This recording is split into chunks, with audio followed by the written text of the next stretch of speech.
Thanks for coming this afternoon, and I really hope you're able to come over and see the exhibition right across the hall, because you'll get a much better sense of the physicality of these paintings. So they're not just images, but they actually have some more presence than that. Okay, so I'm going to discuss the ideas that drive my work and some of the reasons about why I do what I do. The Third Nature series in the gallery represents my newest work, the challenging of the rectilinear format of the canvas by itself. So what do I mean by third nature? One hears the term second nature often. It means that which comes naturally, effortlessly, and without thinking. One of my earlier series of paintings was actually called that, second nature. But what about third nature? For me, it means moving beyond a comfort zone, a stepping out from what is natural into new territory. As a painter who's worked professionally for almost 30 years, it means exploring elements that go beyond the flat picture plane to include sculptural, perhaps, or at least three-dimensional elements. My step has been primarily in the realm of costuming, because that is what has interested me as a painter. And not just dressing my models up, but sometimes making those costumes. As mentioned in my title slide, I'm intrigued by the idea of online gaming, of all things. I used to dismiss this world as being peripheral to real life, but after reading more about virtual realms like Second Life, I began to realize that what I do as a painter is very, very similar. I'm setting up a virtual world for myself, and it's no coincidence that the paintings are bigger than I am. There's a reason for that. When I'm making them, I feel as if I am walking into that space and constructing that space for myself, as well as for my audience. This is further added to the idea of third nature, that is, again, taking a step beyond the literal depiction of reality. I'll be showing examples from third nature, but also from work from earlier series, and I'll discuss the work thematically rather than chronologically. So here are some of the topics. Alchemy, humors, which is another word for personality types, or a variety of personality types, numerology, sex, death, and color. We're just going to cover it all. Alchemy, the forerunner of modern science. You may or may not be familiar with what that is. It's interested me for a long time and for a variety of reasons. Although, like science, it's about experimentation, it is non-formulaic, esoteric, deliberately confounding in terms of logic. That is, it's like making art. Science, art. The goal of transformation, or changing base metals into gold, which is what alchemy is supposed to be about, is not really achievable. Instead, it is the striving, the searching, the questioning that is the reality. It is elusive, always slightly out of reach, and is similar to the impulse required in art making. So in other words, the image of an alchemist from like the 15th century or something like that, of boiling and cooking and trying to change iron or steel or copper into gold, is not possible. It's messy. There's a lot of stuff that gets left over. Things don't work out. That's what happens in the studio too. You know, after all these years of making things, I don't have a formula. I just go in there and duke it out, work it out, no matter what it takes. And I know that those of you who are art makers, students, other faculty, really know what that's like too. So under the theme of alchemy, alchemy is almost entirely about process, and so is art. It's primarily about the investigation of one's relationship to the real day-to-day world. And as an ancient pastime, alchemy is kind of suspect. I mean, what were they really doing in those studios anyway? But it is, the primary goal is process and not product. So it's kind of an unusual thing to be in our culture, an artist or an alchemist. In Melancholia, by the way, is one of the 4 humors or personalities of alchemy. We associate the term with melancholy, and we call it like sadness or depression. But melancholy is far richer of a term than that. What it implies is someone who is reflective, inward looking and thinking and contemplating. And again, that's a pretty good description of an artist. So this is my version, my takeoff, my homage to Albert Dürer's Melancholia image, which was a print. I substituted elements from my ordinary life, you know, clay pot from the backyard, drawing solids that you use, you know, triangles and cones and so on in the studio, roses, and put her in a seascape kind of place. But the figure stands for what the artist does, looking out into another space, not necessarily directly at the viewer. In the painting Avatar on the left, the figure is somewhere between a druid, dryad kind of figure and multiple-armed Shiva. The four arms happened kind of accidentally. I did a drawing with a figure with just the two arms, and I didn't like the way the arms looked, so I redrew it. And suddenly it was a different kind of image. It was much more powerful and much more complex and less definable, I suppose. I also found out later that the Sephiroth tree, the image that you see there, which is from an alchemical text, also refers to, you know, multiple personalities and multiple kinds of power. And they also have figures that are in the tree. In Winter, the phlegmatic humor, that's another one of the humors, personalities, the figure is also very preoccupied with self, looking within, and surrounded by the actions of the world, including the figures that are in the water behind her. In other words, life is going on around, and she's there and she's perceiving, but she's also thinking about things that are coming from within. The season is winter, which is the time of gestation and expectation. It is also a very complex time. The trees are bare, but the sunflowers are blooming, at least in my world they are. In a larger sense, the pose references St. Teresa in ecstasy. Like that figure, my figure is reclining and expectant. In Gilgamesh, I reference the idea of dualism, or rebis, R-E-B-I-S. It's another term for duality and doubling, twinning, opposition, in alchemy and in real life, life, death, love, hate, you name it, all the pairs that you can come up with, those fascinate me. This is also a takeoff on the Gilgamesh legend. I don't know if you know who Gilgamesh is, you probably do. He's always shown as holding two wild beasts, one on one arm and one on the other. So he's like the symbol of civilization. And I'm kind of poking fun at that. This is actually my son who posed for me, and he's holding two doggies. They're not wild, rampant beasts, but they also are at bay and sort of obeying him. In Echo, there are even more dualities. There's the twin figures. This is my daughter. I've actually painted her twice. Again, in the initial image, I had her drawn once, and it didn't seem enough. There wasn't enough there. So I put another form of her, and then I used the water as a reflection like a mirror. It refers to both the myth of Narcissus, who is male, you know, looking into the water and seeing a reflection, and this is a young woman instead, but it also plays with the idea of the god Mercury from alchemy. And Mercury is also a Greek god and so on, but in alchemy, the god Mercury is always seen walking through the water up to his waist. Again, a way of showing power and control and yet being immersed in the environment. And he's also shown reflected in the water. So again, my paintings are about multiple narratives, not just the illustration of one, but pulling things from a lot of different directions. Continuing the alchemical trope, the idea of dualism, is this, which is actually in the exhibition, called The Hermetic Bride. Really did want to step out of the comfort zone here a little bit. So all of those canvases, and there are 8 small ones, they are set into biology specimen boxes that are stacked on top of one another. So it's the complete image of a standing figure, but it's also broken and fractured. And next to her is actually the actual dress that she was wearing, which I later embroidered with the title and spilled paint on deliberately.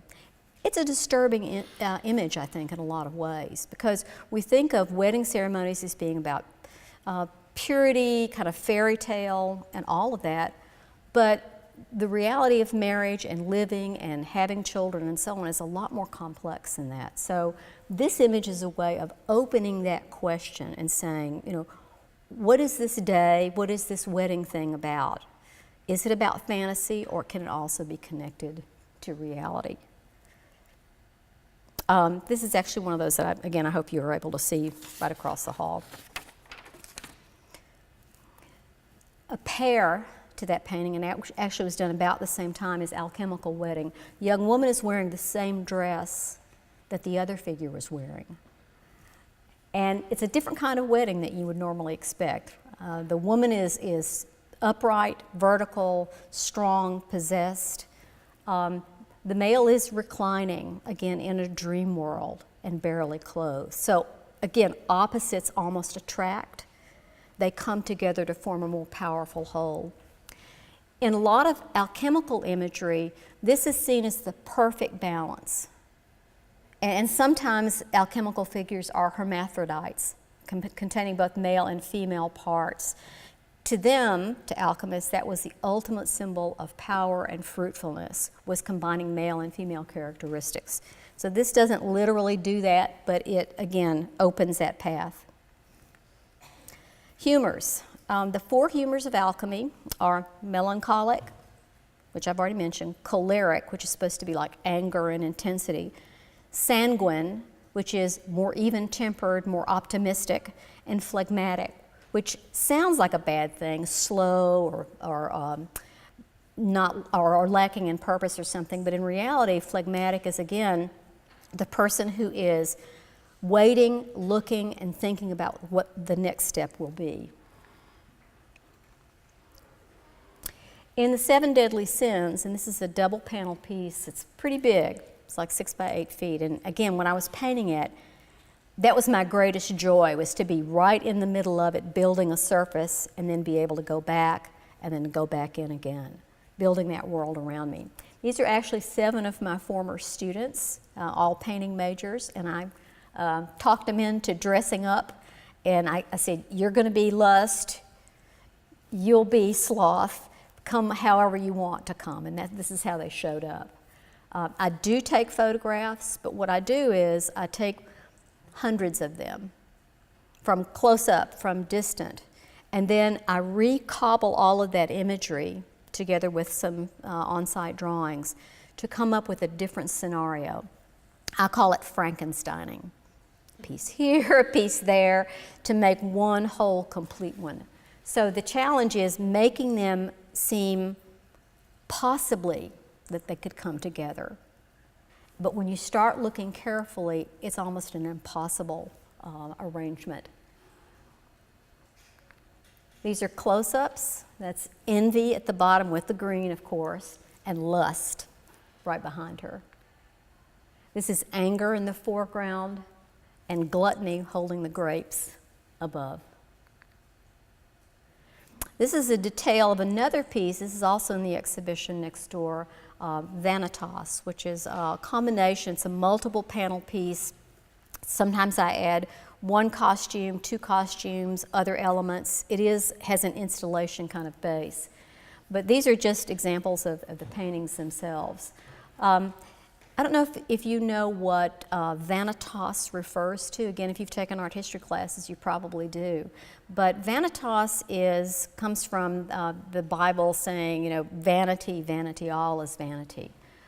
There were Vanitas paintings in the 17th century by Dutch painters, and they had things like really rich, luscious fruit next to extinguished candles or broken glass. Sort of a way of referencing both the life and the death, the fullness and the emptiness of how life transpires. So Vanitas, in my painting, there are a lot of images of the same young woman, again, my daughter. Some of them she is standing just facing the viewer, and others she's reflected in mirrors, and in some cases they're double images of her. Again, it's a way of showing the fleeting quality of time and the passage of time. So there's not a straightforward story or narrative as much as in some of the other paintings, but it's really more about time passage than anything else. The 7 virtues. Artists who do the 7 deadly sins, they do the 7 virtues. They're harder to define, perhaps. I've made up some of my own terms. Generosity, honesty, purity, wisdom. And in case you can't remember the names of the 7 virtues, that little script or ribbon there that one of them is holding, it has all the titles and the names of the 7 virtues, or my versions anyway. If you notice, and let me go back, one other thing, that twinning business, if you look carefully, there are 2 sets of twins. And again, they're not really twins. I took multiple photographs and I put the same person in there more than once with different expressions and different positionings. I had it planned out initially to have 7 separate people, but it just didn't work. It was too straightforward. So the twinning thing really worked for me. Numerology. Most artists are supposed to be Dumbos in mathematics, right? And I admit I'm not a mathematician, but the idea of numbers and how it's worked through both alchemy and art history really does interest me. Usually the number 3 and the number 4 and the number 7 are the big ones for alchemy. So the 3 graces is also a part of art historical lore. Mine's really different because instead of these young women with these diaphanous gowns and holding apples and running around in the forest, instead these are 3 very powerful young women in a very lush landscape in New Orleans. And again, once I got to the landscape part, I really opened it up and abstracted and simplified. It just seemed to fit, again, the sensibility and the spirit of these young women. This painting is in the exhibition next door, the 4 elements. Again, 4 is a big deal. 4 elements refer to earth, air, water, and fire. So again, you could see each of those young women, again, also 4 former students of mine, as being each one representing one of the 4 elements. Or you could just simply look at the complexity of personality. Again, it's not any one thing. One is just fire, one is just air, one is just water. But they reference the whole life cycle, if you will. The objects that they're carrying or they're holding are strange, and I know they are. They are not symbolic of one particular thing. In fact, most of them are just studio junk from the art department that I happened to be there, and I asked them to pick things up as they wanted, and this is what happened. I'm showing this particular painting with the 4 outfits that they wore that I had either embroidered or made. So they're hanging right there side by side. I'm going to answer questions when I get towards the end, but really if you have questions as I go along, that's okay too. One thing I do notice about this painting that is different, this is one of my most recent ones, is that the figures are so large that they almost seem like they're popping out of the canvas. I think that spirit sort of parallels my idea of stepping beyond just the flat surface of a canvas. They seem to get bigger and bigger all the time for whatever reason. So I had to keep adding on. I added the lower panel because like, no, this drawing's not big enough. This underpainting is not enough. And then the dresses came into being, and I've added chairs in other installations. It just keeps growing. Here's a close-up. Again, colors are really off, but you can see at least the structure of the painting. One more set of 3. This is playing with the idea of Adam and Eve. So who's that woman in the front? You usually see Adam, Eve, apple, snake, whatever. Could be Lilith, supposedly the first wife of Adam, the troublesome one. Could be Demeter, the goddess of autumn, because there are those falling leaves. It's open to the viewer's interpretation, because to me, she's both. Again, in the front, sort of in control, the predecessor, the one who comes first and who controls the environment. Sex. Okay. Lots of people ask me about the eroticism in my paintings. And it's there, it's present. There is that man-woman, female-male, fire-water thing going on. But the other thing it refers to, or eroticism is for me, is the seductiveness of the paint. I love paint. I love the richness, the glistening quality, the color. These days, painters who use a lot of color, it's sort of suspect, like there's some level of seduction going on, or it's just about entertainment. But to me, that's what painting is, and that's why I say just go for it. Make the paintings as rich and lush as possible. So this one is also about alchemical elements. Again, there's the fire, there's the water, a little bit more directly. The woman is gazing off to the right, the man to the left. It's almost as if there is a marriage because there's the bed that joins them, but perhaps they've had a marital tiff. Whatever it is, they're very different personalities. We'll close up there. The expression of the face is important to me too, and the sense of how the light is hitting the forms and illuminating parts and putting other parts in shadow. You can't have things about men, women, seduction, sex without Cupid. There he is. This is a child of one of my friends, and I just really was fascinated by the way he really would look at the person that he was talking to, just absolutely lock eyes. So I portrayed him in that fashion of being, again, very strong and confident, and then surrounded by this wild kind of writhing grass with lots of reds in it. His real name is, Sergio. Love that name. Same couple as in the one I just showed you. This time they are wrapped around one another, much more sort of as you would expect a marital arrangement to be, and gazing out into the fullness of the fruits and then the children on this pedestal. It's called Etruria because, the Etruscans, Etruria, northern Italy, and it was also, again, in response to these kind of sarcophagi that the Etruscans had, where the man and the woman celebrate even after death. They continue on with their life together, whether it's in the flesh or, in this case, in stone.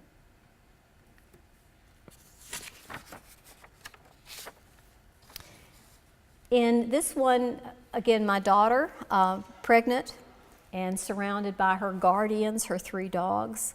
This one is a more, in some ways, straightforward painting. I'm not really, again, thinking about a particular myth or alchemy. It really is a portrait. And yet, there's still that inward looking rather than looking out and engaging the viewer.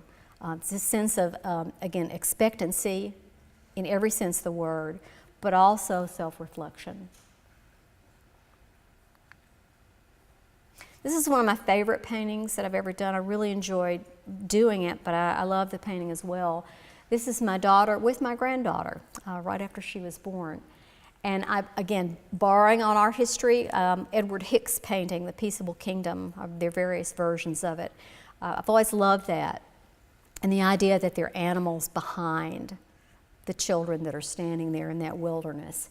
So rather than put them in that same situation, I used animals from the Audubon Zoo in New Orleans, which is where they live. They can walk to the zoo, and they do it almost every day. So all of those animals are, again, at peace with the child and the mother, but they're at peace with one another in a situation where they normally would not be. And above them are onesies that my granddaughter wore over time, and each one has a letter, Peaceable Kingdom, above them. So it's clearly title. The title is really important to me that you see that, not just on the wall beside, but it's really a part of the painting. Death. It's a dark subject, right? But for alchemists, life and death were just passing time. Here, there, future, past. It really is an awareness of how quickly life goes that makes us really appreciate what we do have. In this one, the feast, the double panel piece, you read it from left to right, sort of, and the objects are arranged in such a way that you're looking at the passage of time and the change of seasons, from spring to summer to fall to winter on the right. The skull is a memento mori, a symbol of memento mori, which means remember your own death. In other words, live your life as morally and as correctly as you can, knowing that the time will come when the life is over, but also carpe diem, seize the day, enjoy the moment, whatever it is that comes to you. Close up on the left, of the left side. Who are the two young women? They could be related to the man, they could be angelic presences, they could be a dream that he's having. Any of those narratives and illustrations is possible. Even more directly about death and the maiden. This is actually the mother of the Sergio Cupid painting. It's one of my former painting students too. There are a lot of dance macabre, death and the maiden paintings in art history. Usually it's the skeleton who's in control and is embracing or grabbing or hurting in some way the female figure. But in this painting, it's the woman who's leading the dance. And the dress that she wears, that green, really symbolizes life and fruitfulness, even in the midst of this really red, intense landscape. When I started this painting, I started with an underpainting of red, and I liked it. So rather than transform the landscape into a normal green landscape, I kept it red and just built up the surface of the paint. Here she is again, actually. Her name is Jessie, with Sergio.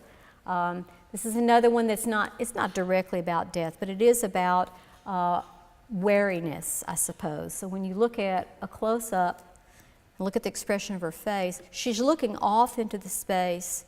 Maybe something's happening or something's threatening. She has her bow and arrow ready. She is a Diana figure. But the child, again, totally calm, looks at the viewer. He's pointing to what might happen, but there's no fear that's present. So again, a multiple body language and multiple sort of illustration of that situation. I think one of the darker images that I've ever made is this wilderness installation, which is the hunt, a male figure taking on Diana the Huntress image, kind of almost playing with the Renoir, Diana the Huntress. And next to him is a close-up of these hand towels, and there are 24 of them. I dipped my hands in red paint and wiped them on each of the towels in different patterns. So the painting and the towels are shown side by side. So on the one hand, on the left, there is a more, even though there's the bow and arrow thing, there's a more protective quality to the hunter, like in the Renoir painting. And on the right, again, there's the duality, that unpleasant aftermath of the hunt, the wiping of the hands. Dia de los Muertos, which is sort of like our Halloween and or All Saints Day, where death is celebrated, it is made fun of, but it's also a day of mourning. It's a combination of emotions. And so, again, there's a lot of stuff going on. It's almost as if they're all going to step right off the canvas. The figures are almost life-size. And there's the usual stuff, pumpkins, skeletons, but then there are unusual things that are present as well. And in the installation in the gallery next door, you'll see the robes that each are wearing. Their actual robes are there, and they're embroidered. And there are also some emblems right below them of small chairs. So again, taking it beyond the stage set of the canvas and beyond. Memento Mori title, I mentioned that earlier. Again, looking at simple elements of life, in this case, shells, peppers, apples, plums, and these very, again, dramatic kind of gestures. It's almost like a sign language that's taking place. What I'm going after here is, again, the mysterious quality of time and time passage, reflections, mirrors, inner contemplation. Is it a dream? Is it actually happening? But it's not a night painting, it's a day painting. The light is really brilliant. So there's daylight flickering across everything. Color. This is the part that I'm going to go through really very quickly because the color's not going to tell you anything. So what I'm going to do, let's see how we're doing for time here. Yep, I'm going to go through this pretty quickly, about 4 images. What I want to say to you is that for me, color is obviously really, really important. And sometimes people ask me, do you use day glow colors? No, I don't. I just use lots of mixed grays and browns and then set them next to really intense colors. So the areas of real intensity come forward strongly. The other thing I do is, I love the dress. I love that redness, but I like it because it also reflects off onto the foot of the young man, and it's reflected in the brass below. So again, it's not just the one boom, there it is, but it's spread around and in different places. I put this in for color even though it's about other things as well.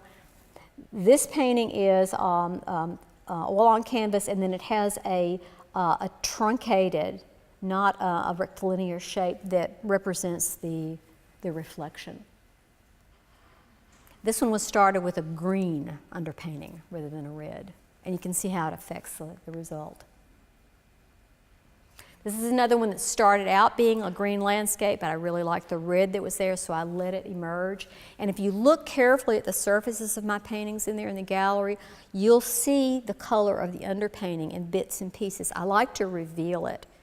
So my paintings are deliberately not even surface. I really like to show thin areas next to thick areas so that the record of my process of painting is there, since that's what I love to do so much. Here's a close-up. And this may be the last one. No, it isn't. This is the next to the last one. Again, this one was started with green. Sometimes I start with blue, red, green. However, I feel moved to begin the image, just to see how it will affect things. It made sense to me in this one to use a blue, blue-green, because it was going to be about primarily water and the reflections that result. This is the last one. I thought it would be interesting to just show you an in-progress pair of paintings. I usually work on 2 at a time if I can, and in this case, I'm deliberately starting one with one color underpainting and the one right next to it, similar subject matter, with a different. So again, these are not as much about, this is just details of each. They're not so much about portraits as I have been doing, but they are about body language, and they certainly are about paint and surface. Okay, thank you.